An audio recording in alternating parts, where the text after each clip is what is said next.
Hello, everyone. Good morning. This is Kathy Lien. Okay. All right. Looks like my camera is on this morning and good to go. Good morning, everyone. We are starting our Monday market buzz a little earlier than anticipated. Just this week, we'll go back to our normal schedule of 8:45 in the following weeks, but this week we're starting a little bit earlier because of my kids' camp schedule. Good morning, Kathy Lien from BK Traders. So delighted to be with all of you this morning talking about what to expect in the markets. So before we begin, let me know that my sound is good, my screen is good. Let me know that everything is coming through okay. It does look okay on my end, but you never know, right? There's been times where I've been muted and I did not quite realize that I was muted. So let me know. I think, good morning, Simon. Good morning, Miguel, George. Where are all of you coming in from? And I have some of my friends here on the Twitter live stream. You know, welcome all of you to our Monday Market Buzz. We'll get started in just a second. I just want to add in the Twitter live stream the link to YouTube because I will be sharing my charts and everything on YouTube. So let me just put that link into the Twitter Spaces. Okay, so for those of you that want to join us there, welcome there. You can also stay on the Twitter Spaces. That's completely up to you. All right, hello from Asia, Australia, everything looking good. So let's go ahead and get started. So last week, we had some great revelations and some, interesting price action in the markets. And for those of you that just are joining us, hello everyone, this is Kathy Lien with BK Traders. Let me just kind of get myself center screen.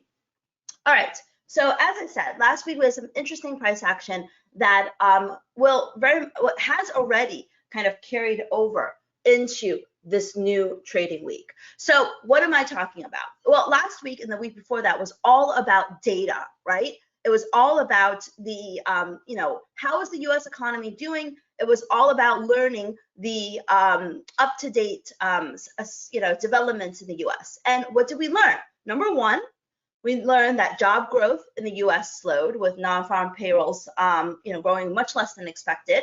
Number two, we learned that inflationary pressures also eased. So, that indicates that, inflationary pressures are coming down. The jobs market is slowing. So the Federal Reserve is making progress towards its dual mandate of, inflation getting towards 2%, and then also, the labor market kind of is stabilizing. The third thing that we learned was that consumers are still spending. And it's hard to say whether that consumer spending is due to the just kind of holiday and back to school sales, as well as, the residual effects of infrastructure, as well as the remaining effects of pandemic benefits, or is it, consumers really, still holding up well? Well, when the numbers came out on Thursday, we did see the dollar basically skyrocket, and that the dollar skyrocketed because thought, okay, maybe a recession is not coming. Maybe, our hard landing is not something we have to worry about. Maybe the U.S. economy is doing much better than we all anticipated. And then came Friday. Friday, everyone was like, the U.S. economy still has its problems. And I can tell you anecdotally, American companies are still, laying off workers, and a lot, infrastructure spending did provide a lot of support for the economy. And now that, the administrations could be changing, and now that we're kind of at the tail end of that, we're beginning to see more layoffs, and the people who are getting laid off are having a much harder time finding jobs. And with the summer over, I think everyone's going to tighten their belts. That's my opinion, but I think it's something that's going to transpire over the next few months. And Americans are worried about that. And that is why with the US dollar is kicking off this week weaker. The US dollar is lower across the board. It is lower against the Japanese yen, it is lower against the euro, it's lower against sterling, the commodity currencies, and so forth. It is also the reason why gold prices are hit fresh record highs. We'll talk about that later. We'll look at some charts later, but gold prices did hit fresh record highs overnight, and it's since backed off of that, but gold prices are rallying because the dollar is weak. But I've also said, if you watched any of my videos, especially my videos on YouTube, I've talked about how gold, could very much be on a more significant, this rally in gold could very much be sustainable on a fundamental basis, because there's a lot of uncertainties coming. Also, we looked at how gold is affected by a Democratic versus Republican victory. That's a video I posted on YouTube, so make sure you go look at that. So there's a lot of factors that could, that is driving gold prices higher and could keep gold prices sustained. But the question before us this week is really what to watch, what's going to be driving the markets. First off, it's important to realize that we're walking into the last 2 weeks of August. Next week is Labor Day holidays in the US, which means that most Americans are, pretty much going to be off, especially towards the back end of the week. So that means that trading is pretty much going to grind to a halt. And all of the significant data that we're going to get, it will be either non-farm payrolls, when we have that, or it's going to be what happens this week. In Europe, it's also the last 2 weeks of, it's also actually non-farm payrolls not until the following weeks. The next week it will definitely be dead, in my opinion. But this week we have a very big event, and we have a couple things that are really worth watching. The most important event on this week's calendar is going to be the Jackson Hole Symposium. And what this is an annual meeting held by the Federal Reserve in Jackson Hole, Wyoming.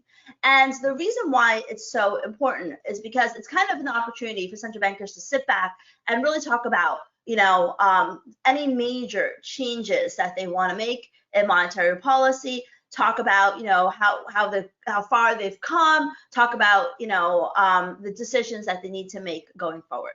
So there are three things that I'm watching for Jackson Hole.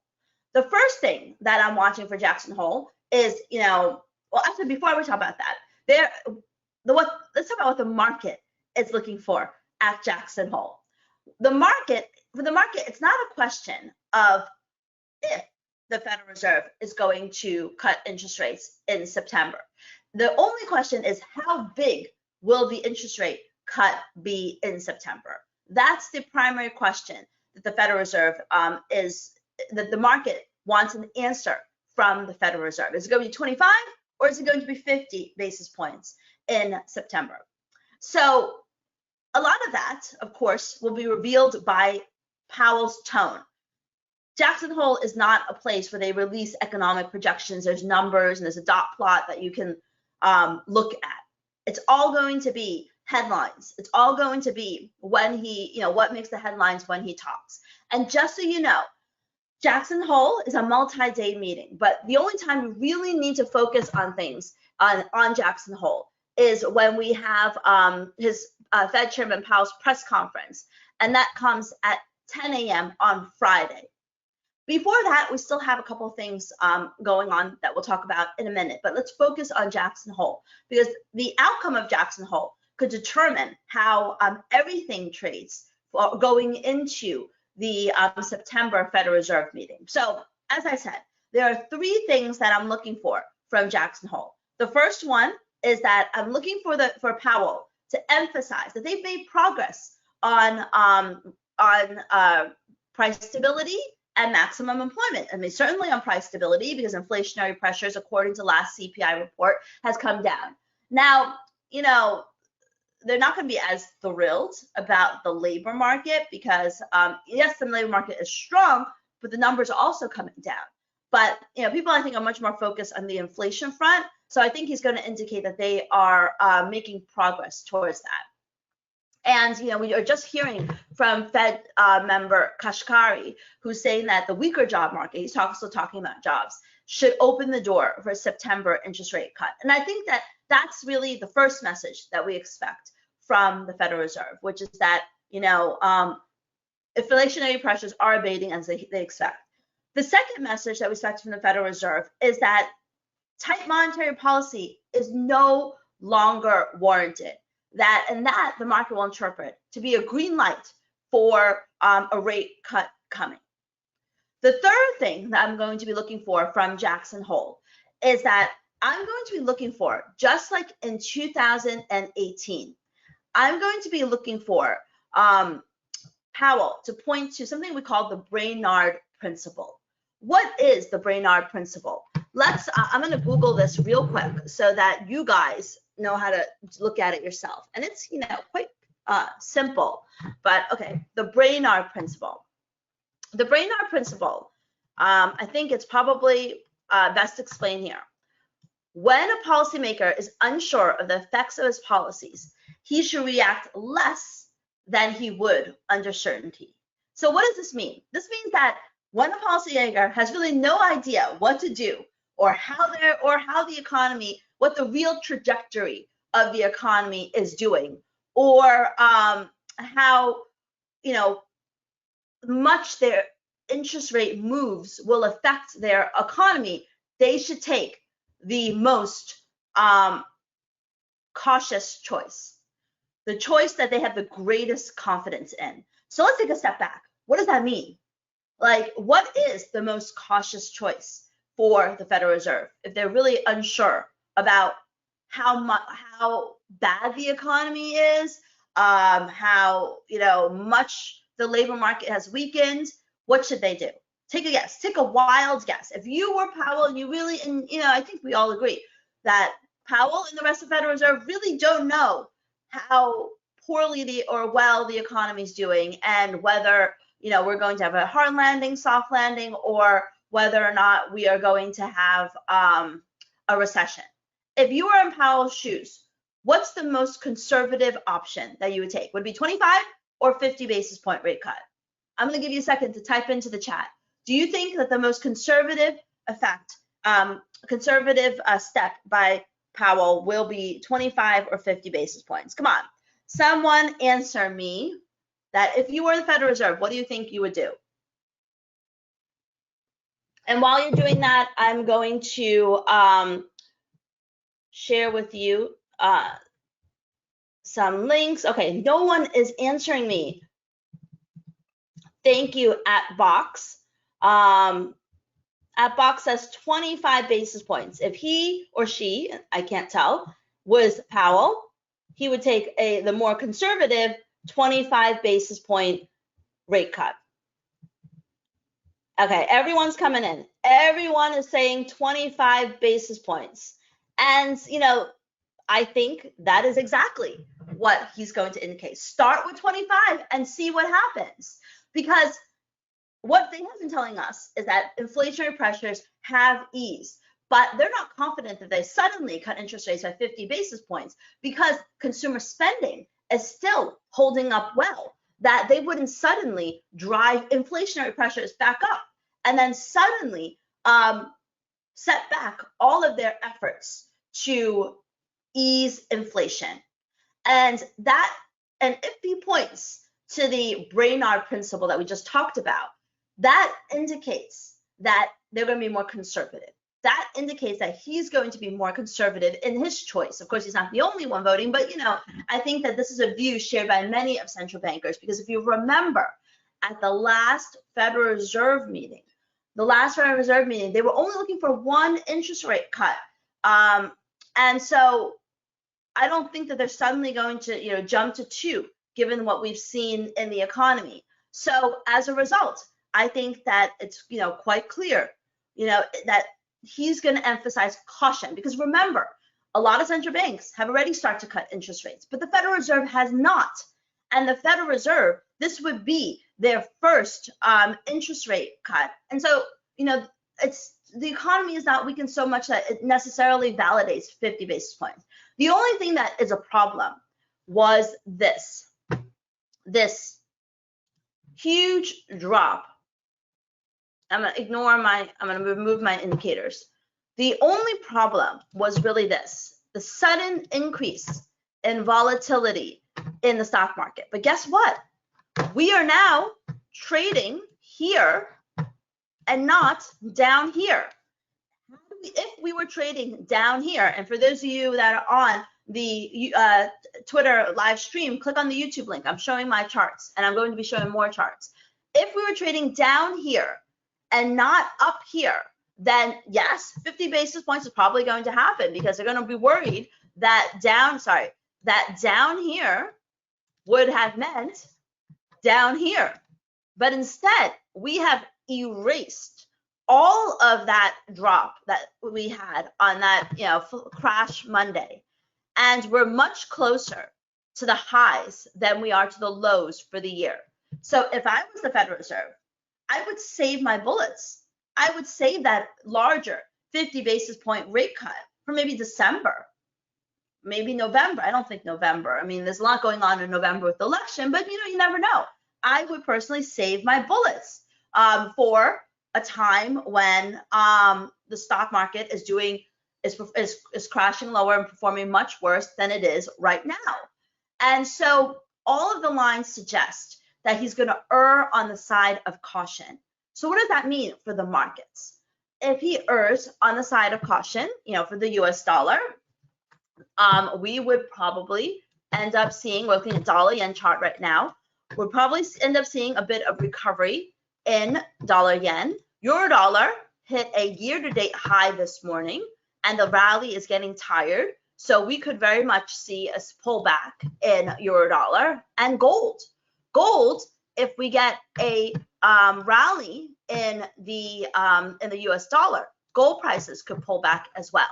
And for the stock market, most likely that is going to mean a little bit of weakness in the stock market, because if the odds for a smaller interest rate cut has increased, that would basically indicate that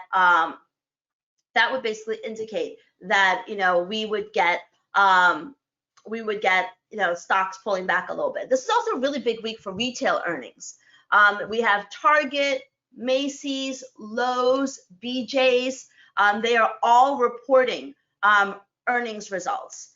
And because of reporting earnings results, it's from the retail sector. Retail sales was strong. If these earnings reports disappoint, and Macy's has announced that they're going to shut a lot more stores, that could actually, hurt the stock market as well. Now, for those of you joining us late, we started at 8 a.m. We talked a lot about what to expect for Jackson Hole. I'm not going to repeat myself. You're going to have to rewatch the video. I apologize for that. But you're now looking at my heat map, and you will notice that I talked about how the Federal Reserve is most likely going to indicate a 25 instead of a 50 basis point rate cut when they meet at Jackson Hole. But Powell is not speaking until 10 a.m. on Friday. And 10 a.m. on Friday, pretty much, I know I will be done trading for the week. Pretty much all of you will be done trading for the week. So there's a lot of time from now until then.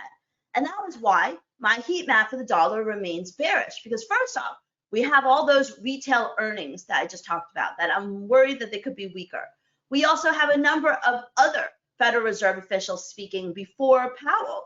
We had Kashkari this morning talk about an interest rate cut. We have Waller speaking at 9:15. We have Bostic and Barr speaking tomorrow. We have the Fed minutes on Wednesday. And so all of that, most likely, all of those central bankers are just going to say, a rate cut is likely, and probably not indicate 25 or 50. And that is probably going to be sufficient to keep the dollar under pressure. Now, with regards to that, and I'll answer your questions. I know a bunch of questions are coming through to the YouTube live stream, but I'll answer your questions in a little bit. So the Fed minutes come before the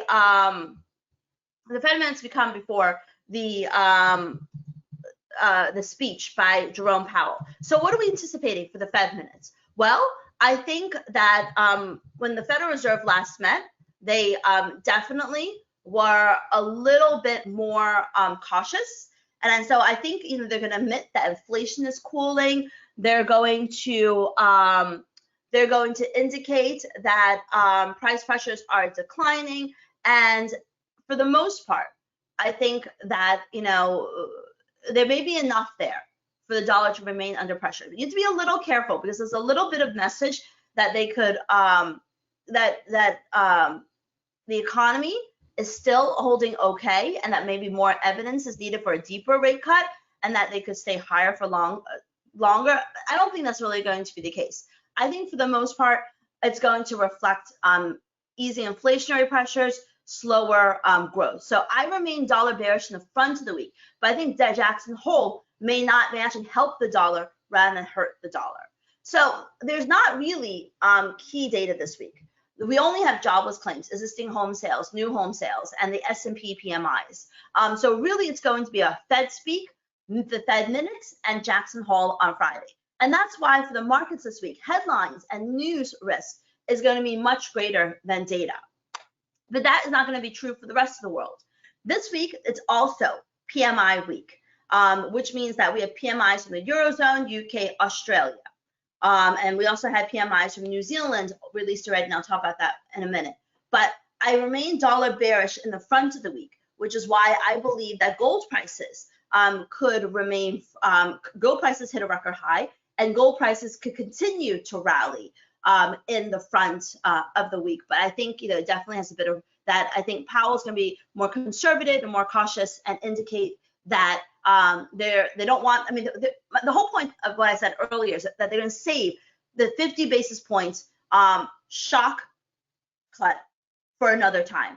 And I pointed at how stocks are back towards the highs of rather than down, lower where we broke down. And because of that, they're going to save their bullets, especially since retail sales numbers and some of the Empire State numbers haven't been so bad. Euro hit a year-to-date high this morning. We do have PMIs from the Eurozone this week. ZOO was not so good. PMIs, I love PMIs, and PMIs provide us with so much information. In many ways, PMIs are probably the most important economic indicators that a country could release, because it gives you the first look at how the country is doing, in this case for the month of August. So the PMIs are very important. I think the PMIs should be weaker, but the Eurozone is actually holding up a lot better than many of us anticipate. So if the PMIs, I'm neutral right now, but if the PMIs come in weaker, we could see a more deeper sell-off in the euro. We also have UK PMIs. Sterling is higher today. UK data has been mixed. Labor market numbers were weaker, inflationary numbers were weaker, but the retail sales numbers were weaker, but inflation numbers were stronger. But overall, I think the UK is actually holding up better than the Eurozone, and so I'm bullish sterling. I think sterling is going to hold up much better. We also have the RBA minutes tonight. And last week, if you remember, we had robust Australian jobs numbers. Those Australian job numbers were very, very strong. I couldn't even believe how strong those jobs numbers were. I mean, I don't know if I can pull them up because I don't remember exactly. I think it was on Thursday they were released. But they were so strong. And here we go, 58,000. So pretty much 4 months in a row, we had really, really good job growth, and full-time employment was 60,000. So those RBA minutes are going to be less dovish, most hawkish, reinforcing that the RBA is not going to be cutting interest rates this year. I think it's going to be quite bullish for the Australian dollar. This is also a big week for Canada. We have retail sales numbers, and we also have the inflation data. And with the inflation data, we always look at IVPMI. And IVPMI is a reflection of how the manufacturing sector is doing. And it's not hard. All you have to do is just Google IVPMI. And you click on here. For BK traders, I produce a calendar where we do all this work for you. But you can see IV prices for the month of July dropped to 59.2 from 62.3. So that indicates that inflationary pressures have eased quite a bit in Canada. So I think the inflationary numbers in Canada will be weaker. But like Australia, jobs market in Canada is still very strong. And so that which has retail sales coming out at the end of the week could end up being a little stronger. So we'll have to see. But overall, I'm still bearish cat because oil had a very big drop last week, remains under pressure, and I think that this lower oil prices is going to continue to weigh on the Canadian dollar. And we had some really good CAD trades last week, trading the correlation between oil and the Canadian dollar. And I did drop a link into the live stream if you want to get a discount link for becoming a BK trader, BK member. Kiwi PMIs have actually been very good. This morning, we had Kiwi service sector activity PMI and composite PMI, both of which came in stronger. And, I think that's been very, very good. And I think, that is supporting Kiwi today. I'm bullish Swiss franc. I'm bullish the Japanese yen.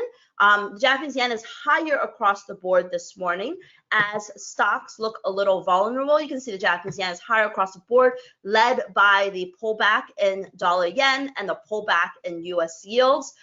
Dollar yen, I'm pulling up the dollar yen chart. For those of you that are on the Twitter spaces, please click on that YouTube link to look at my charts. I'm adding in the 10-year yield.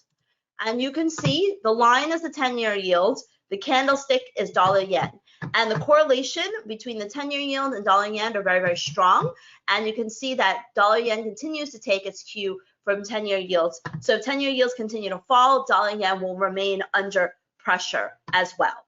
Now, we're going to look at the data and look at it on a day-by-day basis. But before we do that, I just want to share with you, this is for those of you that are in the US, our friends at Gelber Group are holding a competition, and they're looking for new traders. They believe what I believe, which is that retail traders can trade just as well as their pro traders. So they are giving you the opportunity in a contest. It's a 2-month-long contest. It's a demo contest, costs nothing for you to participate.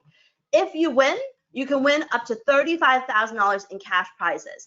$20,000 for first place, $10,000 for second place, $5,000 for third place. These are real cash prizes, along with the opportunity to get a job trading at Gelber Group, either in New York, in Chicago, or remotely, and get mentored by their 7-figure veteran traders. This is only for U.S. traders because they really are just looking for traders that can work for them, either remotely or in person. But it's a really good opportunity to not only win cash prizes, but potentially you can say no to the job if you don't want to, but they certainly want to seed some good traders. And if you want all of the rules, please click official rules to get the details. I'm going to drop in the link for the Gelber Group into the YouTube live stream.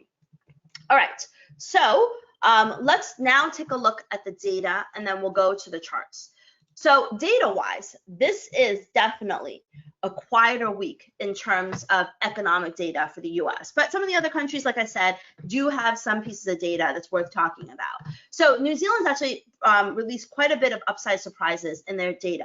PMI, PSI, PCI all surprised to the upside. So remember, RBNZ surprised us with a 25 basis point rate cut when they last met and indicated that more is to come. But data hasn't been so terrible. Because they did surprise us with an interest rate cut, it's going to be difficult for Kiwi to rally unless we have a lot of good data. We're starting to see that, and good data kind of causes amnesia in the markets with dovish signals. So if we continue to get good data from New Zealand, I think that the Kiwi will rally, but otherwise it's going to underperform. Today, we had some comments from Federal Reserve presidents. Remember, Waller speaking at 9:15. Kashkari spoke already, and Kashkari's already indicated that that rate cuts should be coming in September. Then we have no data from the U.S. We have New Zealand trade data tonight, which should be good after the stronger PMIs. And then we have nothing. RBA minutes. Like I said, Aussie is stronger. Let's look at Aussie right now. Get rid of the U.S. 10-year yield. Aussie is rallying. It is coming up to this resistance point here. Aussie is coming up to this resistance point, which is these swing highs here. But I think the RBA minutes, given the strength of the jobs report, is going to confirm that they have no plans to lower interest rates this year, and that's going to drive Aussie, I think, above this level here. Tomorrow we have German PPI, which is expected to come in, pretty much in line with the previous month. It's not really going to be all that market moving. We have Eurozone inflation data. These are final numbers, also not all that market moving. We have Canadian inflation data. Canadian inflation data, as I said, the IV PMI pointed to weaker prices. If you want to learn how one piece of economic data predicts another, helps you handicap another piece of data, you can either become a BK member or you can take my fundamentals course, which I've dropped the links into the YouTube live stream. There's a lot of valuable information there. But basically, the CAD inflation data should be weaker. So taking a look at the dollar CAD chart, I'm going to bring in my moving averages here because I want you to see that we're below all of the major moving averages. We're below all of the major moving averages. So dollar CAD looks like it's going to strengthen. On a technical perspective, CAD looks like it wants to drop to this level here, 136, which is not only where the 200-day SMA is, but it's also where a lot of these swing lows are. So even though I am bearish CAD inflation data, I really will not be buying dollar CAD unless we get above 137.40, basically. If we get above 137.40, that's when I think that's when I would go long. Otherwise, I wouldn't be going long dollar CAD at all. And this is how we combine fundamentals with technicals. And I can assure you that dollar CAD, I'm going to pop this up, is in my sell zone as well. Let me just put my sell zone up here. You can see that dollar CAD is in the sell zone according to my zip charts. So, shows no reason to be going long dollar CAD. You can see this zip sell signal perfectly forecasted this move lower in dollar CAD. And then New Zealand, we already talked about that, how they have stronger data. So with the Kiwi, You can see that Kiwi did rally, but Kiwi is underperforming Aussie. We've got a lot of resistance at 61 cents, but data has been good, so I think it's going to take out that, and I think it's going to move lower, especially since we don't have any any New Zealand data or US data to stop this move until Wednesday. Aussie Kiwi, on the other hand, I think will continue to move higher because, well, of course we need that that comment from the RBA confirming that they have no plans to lower interest rates this year. If the RBA minutes does drive Aussie higher, I think Aussie will revisit these highs over here against the New Zealand dollar. Swiss franc, I'm bullish Swiss francs. I think stocks are vulnerable for pullback. Remember, I told you this week is a big week for retail earnings. Target, Macy's, Lowe's, BJ's, Ross stores, all of them are reporting. And I think that those will all indicate to us that retailers are contracting. We also have like Peloton, Zoom. I know that a lot of people are losing their jobs and having difficulty finding new work, and that's going to hurt equities, and it's going to lift the Swiss franc as well as the Japanese yen. We also have Japanese trade data this week. The PMIs from Japan actually been quite good, so I think the trade data may actually surprise the upside, showing both exports and imports rising. The absolute trade balance does not matter as much as exports and imports. Bostic and Barr also speaking. As I said at the beginning of our discussion, headlines, Fed speak is going to be much more important for the dollar this week than any data from the US. On Wednesday, we have nothing really all that significant in the morning. PPI from Canada is not really going to matter that much. The main focus on Wednesday is going to be the Fed minutes. And as I said, the Fed minutes are probably going to show that the Federal Reserve is that inflationary pressures are easing, Federal Reserve getting closer to lowering interest rates. We also have Australian PMIs, which I think could be stronger given the stronger jobs numbers. We also have Japanese PMIs, which will most certainly be stronger given the improvements in Japan's economy. The Jackson Hole Symposium is beginning, but this is Wednesday. We do not get the speech from Powell until Friday. And we talked a lot about what we expect from Powell in the beginning, so make sure you listen to the live stream again. Thursday is going to be the big data day. Thursday is a day where you should pay attention to data. We have Eurozone PMIs starting off. The ZEW survey was weaker. I think Eurozone PMIs should be weaker, but the Eurozone has surprised us with its strength. So that's why it was neutral euro. So if the PMIs are stronger, we're going to see fresh gains in euro. If they are weaker, like I suspect they could be, euro could pull back. But there's a lot of uncertainty, but these PMIs will in my opinion, set the tone and the direction for how I trade euro for the next few weeks because they are so significant to watch. UK PMIs are also coming out. UK data has been better than Eurozone data. So I think there's greater risk that these numbers could be stronger. And BOE, we'll be looking at these numbers quite closely as well. We also have US jobless claims. Last week's data was better. If it continues to be good, that's going to be good for dollar, but I think they're going to worsen. I think that jobless claims are increased. We had 2 weeks of drops. I think that these numbers are going to bump up, and that could hurt the dollar. We also have S&P PMIs, which are really not that significant. No one really pays too much attention to the S&P PMIs. We have existing home sales, building permits, housing starts weren't great, but I think lower interest rates should help existing home sales. I mean, 10-year yield is below 4%. That's really good. So I think that that's really going to help things as well. And don't worry, I'm going to get to your questions, all right? This is New Zealand retail sales. And with New Zealand retail sales, we do see New Zealand retail sales, they're probably going to be a little weaker because we did see credit card spending come in weaker as well. And then we have Japanese inflation data. Japanese inflation data is very, very important. And I think, Japanese, like I said, I didn't say this recently, but I did say how in Japan, because of the weaker yen, they're having now the ability to raise prices.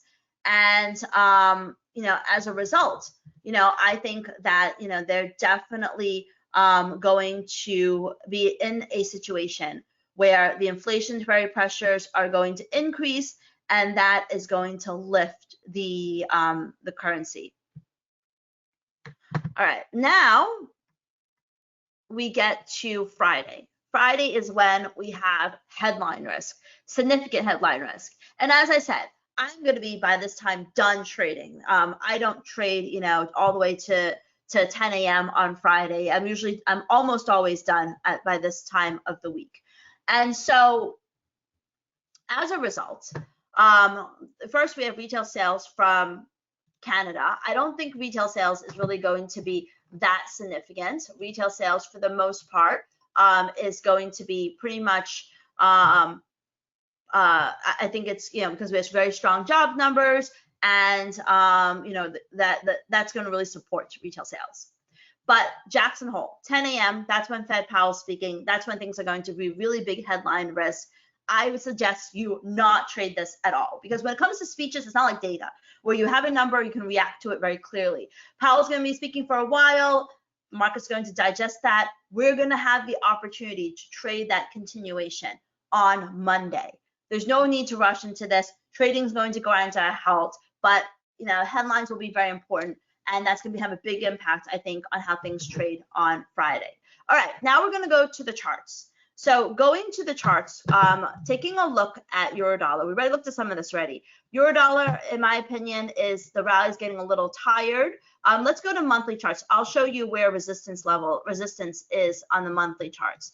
Taking a look at the fibs, I think I was drawing my fib from here. The main resistance level, there is resistance at 112.88. Actually, there was another resistance that I was looking at earlier when I was drawing my fibs. Let's see if we can find it. I guess I could go to my other charts here, but here we go. This is a very significant fib, right? From the July, this is basically the peak, the July high, 2008 high, to the August 2022 low. And where is that? That is pretty much right where the 50-day SMA is, right where all of these spikes are. It is pretty much right, I would say, at right underneath 111. So we rallied today, we pulled back a little bit. I think, you know, 111 is really the level to watch. We go back to our daily charts. I think that maybe we will have a final push to test it. And then I actually think instead of breaking it, we may end up rejecting it unless we have some great revelations in the FOMC minutes. Pound dollar also rallying, flaming out a little bit. Remember, there's a lot of event risk this week, so we can have a little bit of consolidation before they happen. The resistance level to watch is going to be this high here, but this does not look like a good candle. This is, it looks like it could turn negative. If it turns negative, then we can drop to 128.60. Dollar yen is falling. I think in the near term we could have, remember, Powell's not till Friday. In the near term, I think that we could test, go ahead a little bit lower, test the support level, you know, in this region here. And I think, you know, basically the downside is more likely than the upside. Let's look at a slightly shorter term chart. 4-hour charts still show that we're below all of the major moving averages. Same story with 1-hour chart. Still looks like there's more weakness than strength in dollar yen. Dollar Swiss. With dollar Swiss, as I said over here, dollar Swiss, we have also the dollar remaining under pressure. I'm bullish Swiss francs, I'm bearish dollars in the front of the week. That kind of flips towards the end of the week, but it looks like dollar Swiss is still remaining under pressure, consolidation. I also don't expect any big moves in dollar Swiss. I think we'll remain for the most of the week trapped between 87-ish and 86. Aussie, we already looked at. I think we're going to touch the top of this line. Maybe he head upwards on RBA minutes. Kiwi, I think will also see a bit more strength. So this means that we could see more strength, more weakness in Euro Aussie, Euro Kiwi, especially Euro Kiwi looks like some downside risk. And then dollar CAD here. Dollar CAD, we are below all of the major moving averages. 137.40, it needs to rise above that for me to look for any long trades. Otherwise, I think it's going to head to the 200-day SMA at 136. All right, so now let's open up the floor to questions and see what you've got from me here. Retail sales and PMI data show economy is still good. So it's not falling off a cliff. Yes, that's true, and it's great. And that is why I think the Fed's going to opt for a more conservative approach of 25 basis points. Also, just some links here. If you want to learn fundamentals, I got my links up for the fundamentals course. And also, if you want to become a BK Trader member, there's a nice discount offer. Also, if you want to take a futures prop, Apex is running a 71% off sale off of any of their evals. And if you are a US trader, there's only another week to sign up for Gelber Group's 2-month contest to win $35,000 in cash prizes. Do you think we should take it easy this week as the markets will be choppy until Jackson Hole? I think there will be opportunities this week. I think that Thursday night, after Thursday, you should probably be done trading Thursday night. I think there'll be opportunities around the PMIs. I'm going to be trading. I'm going to be trading this week. Next week, I think you should take it easy because next week is going to be really low volume, low liquidity, low participation. I think next week you should take it easy. I think this week there is still opportunity. Kathy, did you see that ACAP lost their license? I did see that headline, but I don't think they lost their license, because I looked this up. You can just go on the ASIC website. And you can look up, search ASIC's registrar. So I'm not really sure what the claims are about. I agree that MetaTrader is probably cracking down more on the prop firms and probably pulled the plug on 8cap allowing the prop firms to use MetaTrader. But them losing their license, I looked it up. Let's see if it'll pull up. And they're still registered. They still have the license. No issues here. So I'm not sure where the claim is, Bank Math. Maybe it's not true. I mean, it's still there. Oh, okay. Jason said they didn't lose their license. See? They were never allowed to license to MT4, and therefore MetaQuotes have been cracking down. Exactly. Go to the source, ASIC. They still have their license. And, I think things are still going good there. Why do some currencies tank even if the inflation comes out high? Very good question. Because hot inflation could hurt some countries if because it could mean that they could raise interest rates or cut less. So it depends on what the market is really focused on. And that's why it's so important to pay attention to sentiment and what the market's looking at. Do you think the yen will fluctuate over time or in the short term? The yen is always fluctuating. And I think I shared my thoughts on the yen. I think that we're going to see a bit more weakness in dollar yen, strength in the Japanese yen itself before we see any sort of turns. All right, any other questions? Let me see if there's any questions on YouTube from, I think my things, I think that unfortunately the Twitter live stream stopped. Oh well, at least all of you guys are still with me, but the Twitter live stream stopped. Okay, so are there any other questions? Boris is going to be live trading with everyone Tuesday and Wednesday, tomorrow, Wednesday. So make sure you join him. As I said, I don't think we need to take it easy this week. We should take it easy the following week because there's going to be less participation. And join my weekly market outlooks. I hope you found something valuable today. I invite you all to become BK members. We're actually going to have a nice little back to school sale coming up soon.